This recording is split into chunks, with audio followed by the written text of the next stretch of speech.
শরীর চর্চাটা সকালে তাহলে কি খাও? সকালে এগুলা জল খাওয়ার পরে গাজর গটে 100 গ্রাম 150 গ্রাম ঢুকিব, ঢুকার পরে ওই হলারে ঢুকলে ব্রেন একলা কন্ট্রোলে রইবে, একলা কন্ট্রোলে রইবে। আর গুড় আর কতবার খাইতে হবে? গুড়টা সকালে যদি পারো গুড়ের শরবত খাই নিল। আচ্ছা, শরবত খাওয়ার পরে 1 ঘন্টার পরে গাজর খাইতে পারো, কোনো আপত্তি নেই।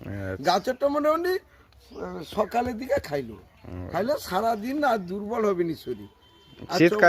শীতকালে গাজর 12 মাস খাওয়া যায়, কোনো অসুবিধা নেই। সারাদিনে কবার গা ধো?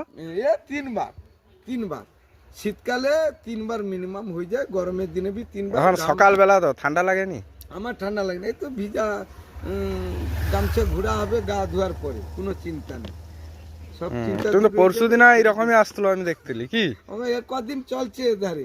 হ্যাঁ, সেধারে তুমি পুরনো কোনো পোশাক পরনি? না না, অনলি ফর গামছা। আমার ওই পোশাক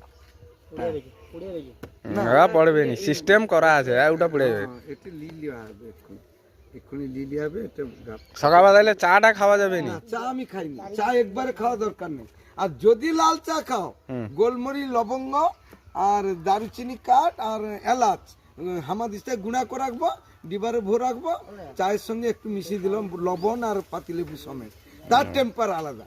তাহলে আজ সকাল সকাল এখান থেকে খাইলো নাকি এত ধরে নাকি? আমি আজকে আইলি লক্ষণ চগ্নু, এই যে আইলি ওকে 3-4 দিন রইব এর পাশে। আচ্ছা, লক্ষণ চকে আমার ভাগ্নির ঘর। ঘর যায়নি আমি তো। ঘর আমার যাইতে হয়নি, ঘর বিক্রি করে দিয়ে আইছি। লক্ষণ তাহলে ভাগ্নির দরে খাইলি কালকে খাইলো।